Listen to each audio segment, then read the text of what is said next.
2026 will be my second year growing cool flowers and my first year attempting to overwinter some of them. I'm going to go check on some of them today, so I thought I'd bring you along with me, and I'm also going to show you how I make these low tunnels that I'm hoping will help me out in overwintering some of the ones that I'm a little worried about this year.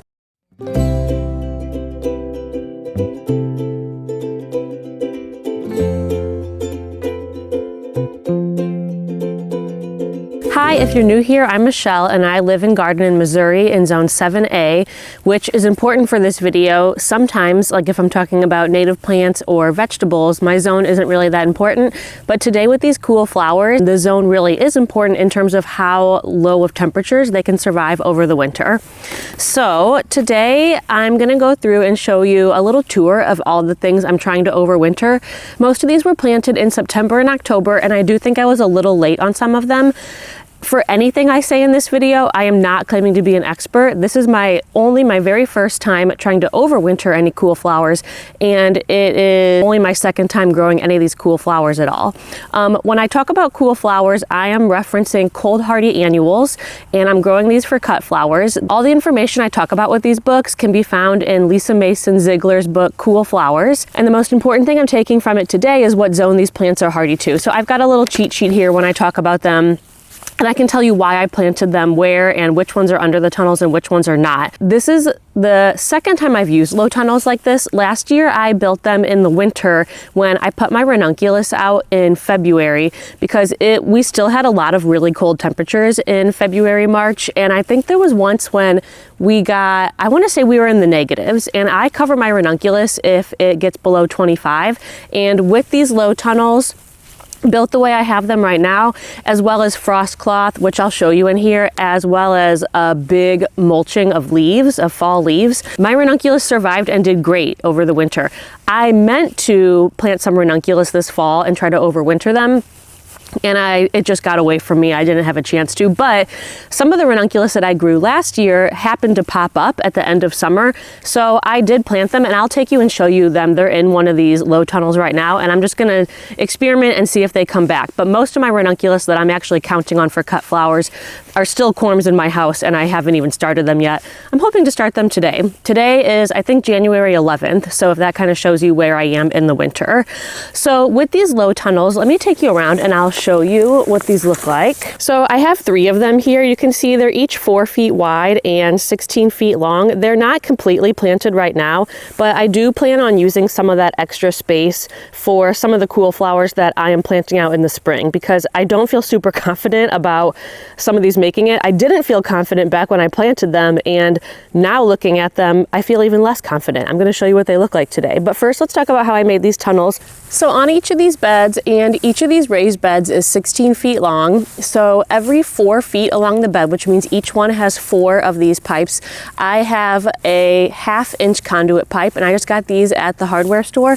I will link below all these supplies that I'm referencing, but I just got these conduit pipes, and then at the bottom of each conduit pipe is a hose clamp, just a hose clamp that will fit the 1/2-inch pipe. And then attached to the hose clamp is a carabiner. And then through the carabiner that loops around to each side is this bungee cord, and I really like the bungee cord. I almost just bought some nylon rope, and I'm really glad I didn't, and I paid a little more to get the bungee cord because it makes it really easy to slide the greenhouse plastic up and down depending on what the temperature is. Which brings me to the next supply you'll need, which is this greenhouse plastic.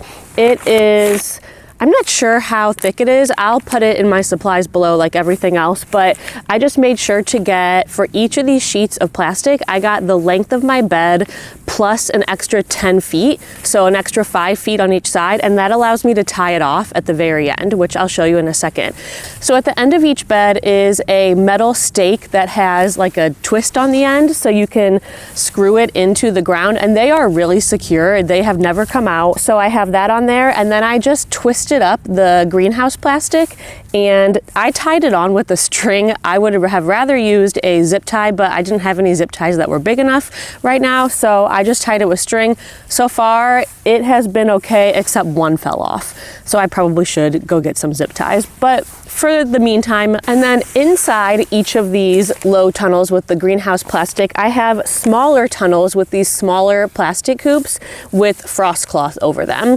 And I made the mistake at first this year. I thought that this greenhouse plastic would be enough, and then luckily I happened upon a thread in one of the flower farming Facebook groups where people were instructing someone that no, these are definitely not enough. You need frost fabric or frost cloth if you are going to be growing things that where the temperature is going to be too cold for growing those certain crops.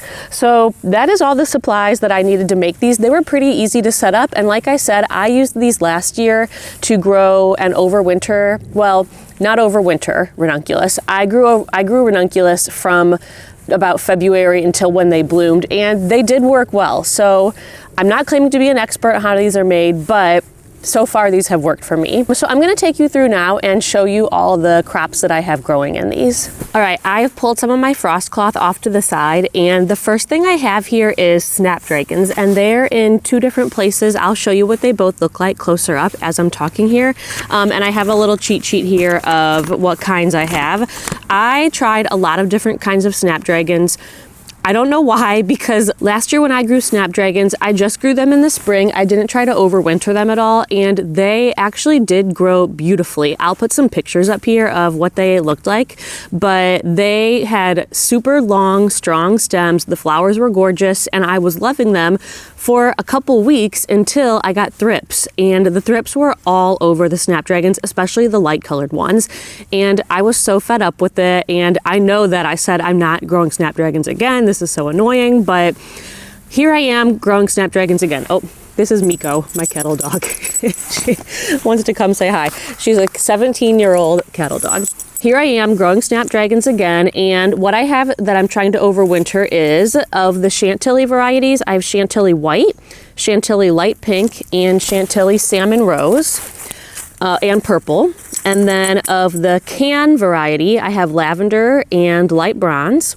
Then I have Avignon Apricot, Madame Butterfly Bronze, and Potomac Orange. So in the Cool Flowers book by Lisa Mason Ziegler, she lists that Snapdragons can go down to zone 4, but that it may vary by variety. I don't know.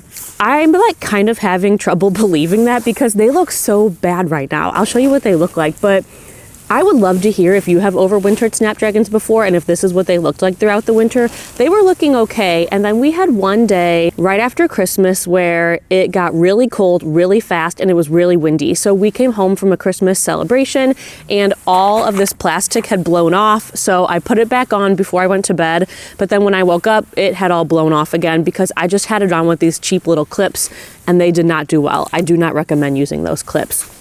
But it got down, I want to say the wind chills were maybe in the single digits that night, which, so, okay, like I said, I'm zone 7. I looked up what is the average low temperature for zone 7 because that's what zones are based on. If you weren't sure about that, if you didn't know what zones meant, zones are based on what is the average low temperature that you get in your area. It's not based on anything else about your weather, your climate, anything, just low temperatures. So zone 7, it says that the average low temperatures range between 0 to 10 degrees Fahrenheit. So I don't think we've gone lower than that yet, which I think means that these should be okay, but they look so bad. So I don't know. This is all an experiment. I'm interested to see how they look come spring. I have plenty that I'm growing out for spring, new ones. So if these don't make it, I'll have plenty to cover for them, but I don't know. I don't think these look that great, but let's move on to the next flower. All right, moving right on down the row here. The next thing I have is Amy, and the variety I'm growing is called Purple Kisses and Gypsophilia. And let me reference my little cheat sheet here. Amy is supposed to get down to zone 7, so exactly where I am, which is why I wanted to plant this in this low tunnel, because I knew if we got lower than 0, I guess, or 10 degrees Fahrenheit, then I would want this covered. So Amy is in here, and then Gypsophilia, I didn't put what zone that gets down to. I'll put it on the screen, but They're looking, I'd say the Ami looks really good. It's really green still. The Gypsophilia doesn't look so hot, but we'll see how it does. Next up, and this is the last one in this first row here that I'm showing you, is Scabiosa, and the variety I'm growing is called Fata Morgana. I have written down that Scabiosa also is also cold hardy to zone 7. Knowing this now, since these 3 things that I have in this bed are all only cold hardy down to zone 7, and this is the lowest I went. I didn't do anything that is only cold hardy down to zone 8, for example. I stayed at my zone or colder. I probably shouldn't have put these in this bed. They're on the end that gets the most wind, and so I'm wondering if maybe that's why they look a little worse for the wear. So next year I would plant them in a different spot, but I would say overall this Scabiosa looks pretty good. It got a lot bigger than I meant for it to when I first planted it, so some of these plants are pretty big, but I would say they look pretty healthy, and I have pretty high hopes for these ones. Next up in this middle bed, along with the Snapdragons, is Dianthus, and I'm growing 2 varieties. It is Dianthus Sweet Pink and Amazon Neon Rose. Dianthus is listed as being hardy down to zone 5, which is a lot colder than where I am, so I think they should be good, and they do look pretty good. There's a lot of green on them. Only a few of them have turned yellow, and even the ones that have turned yellow haven't turned completely yellow, so I think they're gonna be okay. I'm excited to see how these do. I think I have these in one other area that is not under a low tunnel, so I will take you there soon.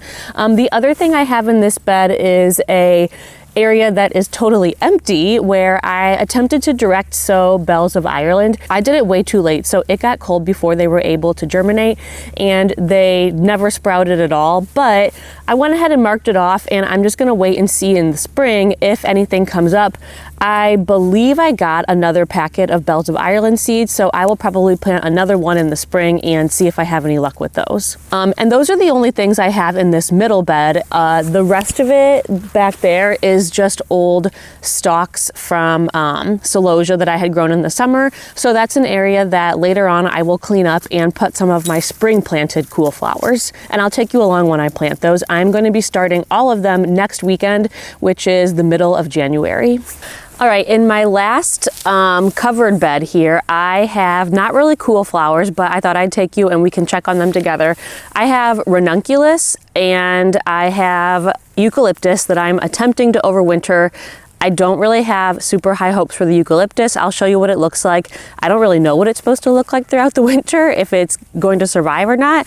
But my Ranunculus, I was not planning on overwintering these, but like I said, they just popped up in late summer, so I moved them to this bed, covered them with a bunch of leaves and frost cloth and the plastic, and I'm gonna see how they do. So I'm gonna take a peek here with you, and we will see if we see any green growth on them, and we'll also take a peek at the eucalyptus and see if it looks like it's gonna make it or not. The only other thing I have in this bed at the very end is I have some echinacea and I believe a variety of monarda.